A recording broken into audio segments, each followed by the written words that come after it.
The star in the sky flickered and died out. In the same instant, the ancient tree of life crumbled to ash.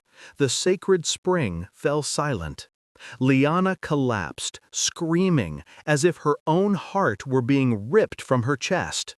What died here was more than nature.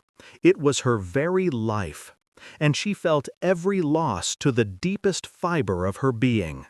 A cold void spread where the songs of the stars once resonated. The world fell silent, and Liana understood. She had to act to save what was forgotten. The silence after the collapse of the Tree of Life echoed in Liana's ears.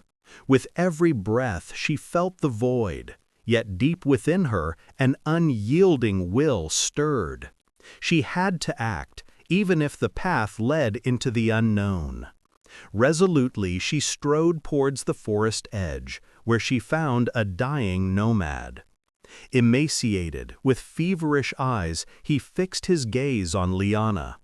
His skin was as weathered as old leather, a testament to countless journeys through merciless lands. "The Sky Eater steals the memories of the sky," he croaked, his voice barely more than a whisper. He pressed a carved wayfinder stone into her hand, his own strength extinguishing as he did so. A final flicker of his tenacious will, then he collapsed, lifeless. Liana felt the weight of the stone, a call to adventure, intertwined with death.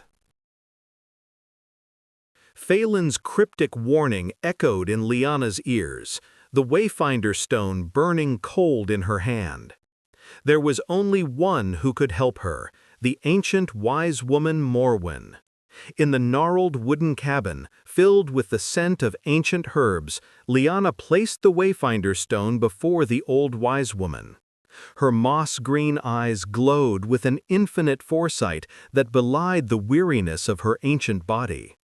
"I knew you would come," she said with a voice that sounded like the rustling of leaves. She handed Liana a pebble from the sacred spring. "It will remind you. Connect us when the darkness is greatest. But know, my child, each of these connections drains my last spark."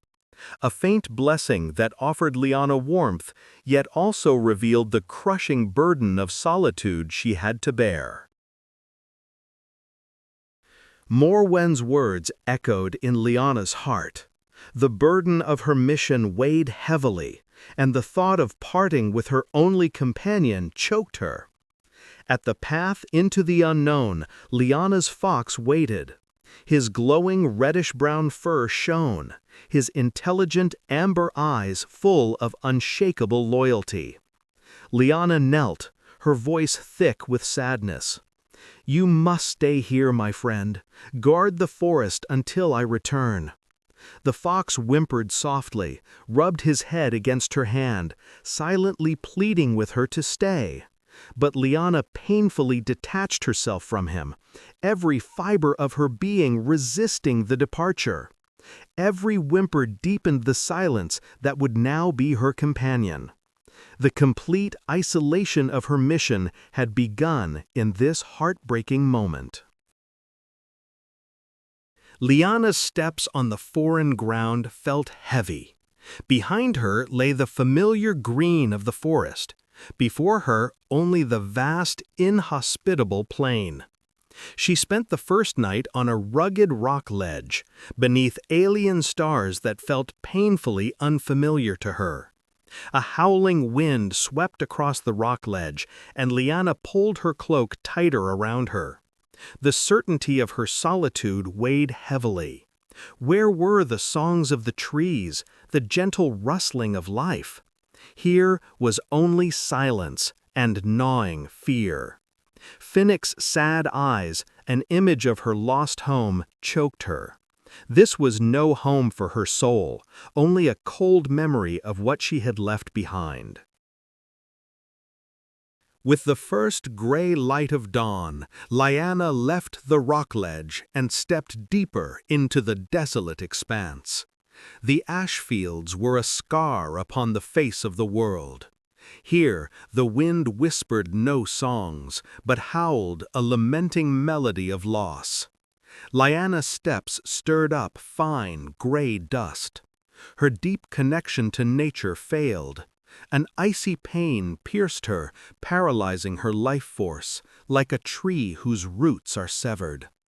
Her pebble remained cold, a silent witness to her powerlessness. Despair threatened to swallow her, yet Liana refused to yield to this emptiness. Every self-doubt pierced her like a cold blade, but Liana's will forged an invisible armor against breaking. Her faith now had to root within herself when the world around her fell silent. After endless hours through the ash, Liana reached an even more harrowing testament to destruction. Every step echoed hollowly in the silent desolation of the dried riverbed. Liana walked on, surrounded by enormous clods of clay that jutted from the ground like broken bones. The dried riverbed was a monumental testament to destruction, lined with petrified creatures, silent witnesses to a once flourishing life. A smell of dust and decay hung heavily in the dry air. The sheer, unfathomable scale of the devastation strengthened her resolve. This was a pulse that had ceased to beat. She would find the cause. She had to find it. A silent oath she swore to the lost world, while the wind howled its lament. With each step deeper into the scorched plain, Liana's hope seemed to wane. Yet an inner voice drove her toward the distant, craggy mountains. There, at the foot of the mountains, Liana found a cave. Inside sat the old hermit Stellan, a man seemingly grown from the rock, his time-worn hands resting heavily. His piercing, bright blue eyes, of astonishing clarity in his wrinkled face, fixed Liana with a deep, intuitive wisdom that transcended worldly logics. "The ways of men are loud, but empty," he rasped. "Listen to the echo of the mountain, not to the voices that cry for power, for they are merely lies in the stillness."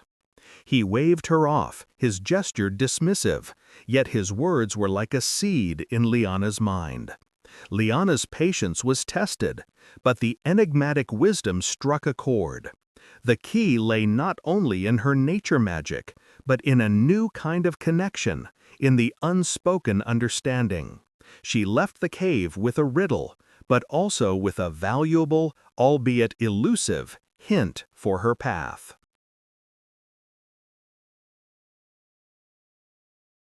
Stellan's enigmatic words accompanied Liana on her arduous path.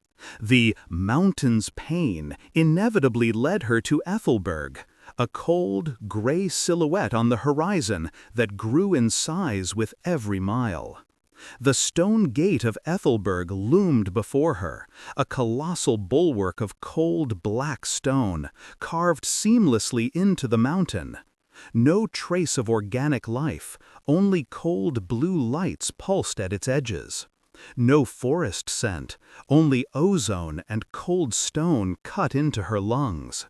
Liana felt a deep dread that chilled her to the bone.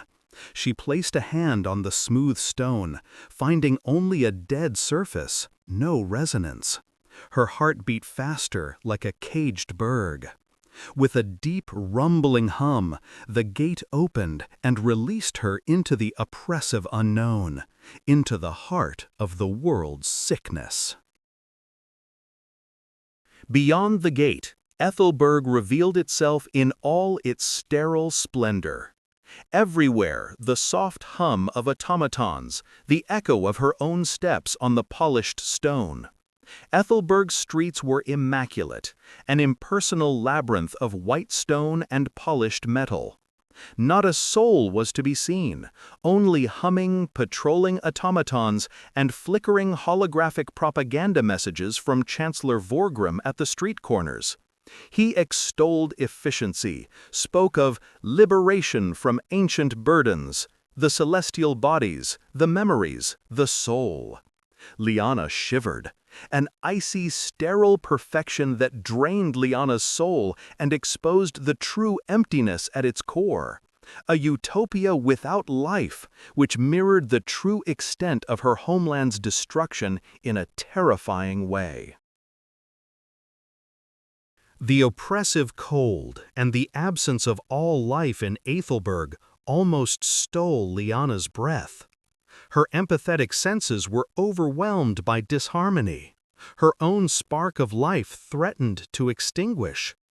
Desperately, she searched for an anchor, a sign. The crystal agora was a colossal square, bathed in the cold, pulsating light of enormous, luminous crystals. The cool logic of the place inundated Liana's senses, her energy waning with every moment. In deep despair, she clung to the pebble, her only link to home. A faint vision flickered, pain-filled, like a final breath.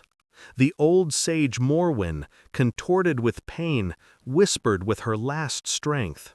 "Listen to the mountain's pain, Liana.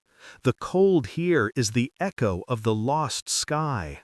Find the archive, speak with Seraphina." The connection severed with a piercing pain, and Liana felt Morwen's struggle and the heavy burden of her sacrifice. Liana was alone, but with a new, heavy, yet so crucial realization. Morwen's last, painful words showed Liana the way. The mountain's pain led her deeper into the city's winding corridors until she finally found an inconspicuous door to a dusty, forgotten archive. She found Seraphina, the archivist, fragile and pale as yellowed parchment. Her milky eyes saw not only into Liana's soul, but also bore the weight of countless forgotten stories, a silent protest against Aethelburg's coldness. "The Ethereum," Seraphina whispered, her voice barely audible with fear. "There, memories are stolen, the stars emptied." She slid a tattered, seemingly worthless blueprint scroll to Liana, her trembling hands betraying the fear that plagued her. "A path there, if you dare, but do not speak my name, should you be caught." Then she sank back into the shadows of the books, but had ignited a crucial spark of hope and knowledge within Liana. With Seraphina's plan in hand and the knowledge of the Ethereum, Liana made a momentous decision. She had to confront Chancellor Vorgrim, the man behind this soulless void. She faced him in his cool, metallic observatory, amidst whirring lenses and star charts. Liana spoke of fading stars, the world's suffering, the echo of lost life. He listened with an icy coldness that knew no empathy. "Your magic is irrational noise, a disruption in a perfect system," he declared with a sharp, precise voice. "We have neutralized the burdens of the sky, transforming them into usable energy. Your wild emotions threaten our order, our utopia of efficiency." He placed a hand on a control panel, and red lights flared. "My wardens will apprehend you. Your disruption must be neutralized." Liana felt the relentless threat. Recognizing in his eyes, this man saw life as an error to be corrected, and emotions as a weakness to be eliminated. No sooner had Chancellor Vorgrim uttered the command than the corridors vibrated under the metallic tread of his automated wardens. With red, relentlessly glowing eyes, they rushed towards Liana, their cold, mechanical voices a painful cacophony that overloaded Liana's empathetic senses and pierced her heart. But panic was not an option. The instinct of the forest took over. She ducked, leapt over barriers, using the winding labyrinth of the architecture as cover. Her movements were fluid as a fox's, an unexpected agility in this sterile environment. The pursuit was merciless, a mechanical hunt, yet Liana was determined to escape these steel claws and reach her goal. Having escaped the warden's claws, breathless and with a pounding heart, Liana followed Seraphina's secret plan through the endless corridors. Finally, she found an unassuming, rust-brown metal hatch in the smooth stone floor, hidden in an inconspicuous alcove. It was small enough just barely for her to crawl through. A musty smell of old metal and damp depths rose to meet her. The darkness beyond seemed to breathe. Fear clutched at her throat, a primal fear of the unknown. But Morwen's last pain and the vision of the fading stars drove her on relentlessly. She overcame herself, painstakingly squeezing through the narrow hatch. A metallic creak, then the portal closed behind her with a dull thud, cutting her off from the world above. The final, solitary, and most perilous phase of her journey had begun in this complete darkness. Amidst the absolute darkness and the musty scent of the depths, Liana felt her way forward. The narrow, dark maintenance tunnels were a claustrophobic labyrinth of cold steel, rusted pipes, and cables that hung from the walls like giant, dead tendrils. Water dripped rhythmically, steam hissed, and the faint clatter of distant machines echoed eerily. Liana could barely see her hand in front of her face. Here, every sense that had guided her in the forest failed. Every instinct seemed useless. Her empathy became a burden, inundated by the cold, lifeless energy, every surface cold and repellent. She stumbled repeatedly, hitting sharp edges. Only Seraphina's plan and Morwen's pleading words drove her onward, her sole guidance in this deadly environment. Her unwavering determination was the only flame in this icy darkness, a small spark against the overwhelming void.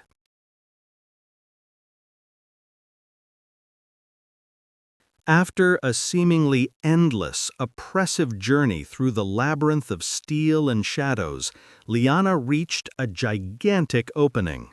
A deafening hum greeted her. Liana stepped into the immense energy cavern, whose rugged rock walls were covered in colossal, painfully humming machines. These drew energy from a massive, central crystal that pulsed, hovering in the center. She perceived the unbearable suffering of the mountain, a deafening echo of thousands of lost, fragmented memories that screamed like tormented souls. A cold shiver ran down her spine, mixed with an overwhelming sense of sorrow. This was the source of the darkness, the Sky Eater. Here, at this painful heart of destruction, she had to act to save the fading stars, the lost soul of the world. The realization of the pain emanating from the mountain was overwhelming. Liana knew that the suffering did not only concern the mountain. She followed a hidden side path and discovered a medical ward deep within Aethelburg. Sterile white rooms lined with rows of metal beds where apathetic individuals lay. Their faces were expressionless, their eyes like glass, fixed and vacant. Liana recognized with horror the terrible truth. The extracted energy was not merely abstract light, but the collective memory, the living emotions, the unique essence of every single person. The cold machines kept them alive, but not living. The theft of memories was the true, invisible price of Chancellor Vorgrim's utopia, a soul void worse than death. The sight of the soulless inhabitants in the medical ward constricted Liana's heart. The raw, dissonant energy in the antechamber to the Aetherium, the center of power extraction, nearly overwhelmed Liana. Alien, fragmented memories threatened to tear apart her own identity, to turn her into another empty vessel.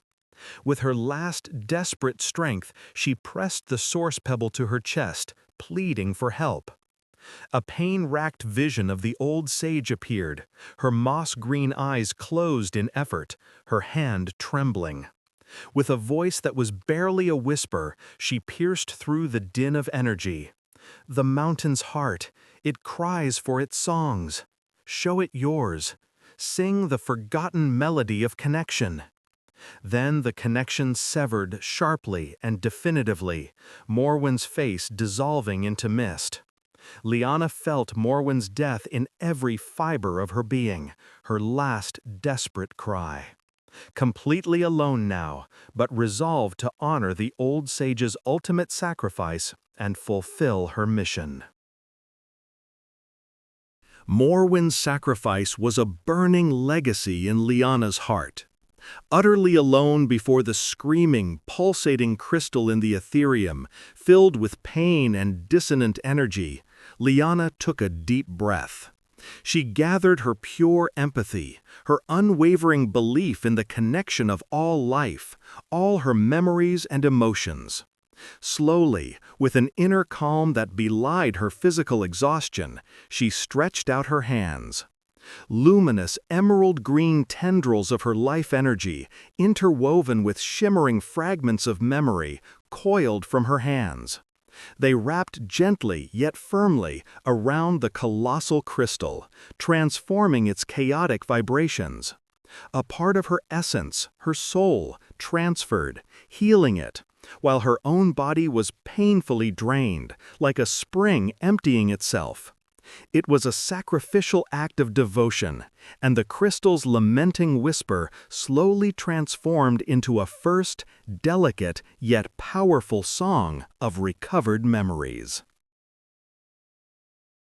The crystal's new, harmonious resonance, imbued with Liana's pure memories and the essence of life, spread like a wave, instantly overloading the machines in the machine room. Chancellor Vorgrim, who had been frantically monitoring the operations from his observatory, stormed in. His pale face was etched with raw fury and despair. "What have you done? This is madness! The system will collapse!" He desperately tried to regain control, hammering on control panels that now only displayed red error codes. But the restored, vibrant memories, the surging emotions, were too much for his rigid, emotionless technology. With a deafening crash, the machines shattered, burst, and exploded. The chamber began to collapse, the ceiling ripped open. A massive steel girder crashed down, burying Chancellor Vorgrim beneath it. His last look, fixed on Liana, was a cry of disbelieving shock, a bitter realization that his logic, his sterile utopia, had catastrophically failed against the untamed, raw force of life. The cavern trembled, steel ruptured, and rock shattered. As the energy cavern collapsed with a deafening rumble, Liana began a desperate escape. The entire city infrastructure shook, tore, and broke around her. Liana sprinted across the collapsing bridge, which felt like splintering bone beneath her feet and hung over a gaping abyss. Metal shrieked, glass shattered into 1,000 fragments, and new chasms opened up. She evaded falling debris with an almost superhuman agility and the pure instinct of a forest dweller. The bridge held, creaking and groaning, just barely. With a last desperate leap, Liana reached safety on the other side. Her escape from immediate danger was complete, yet the chaos of healing had only just begun.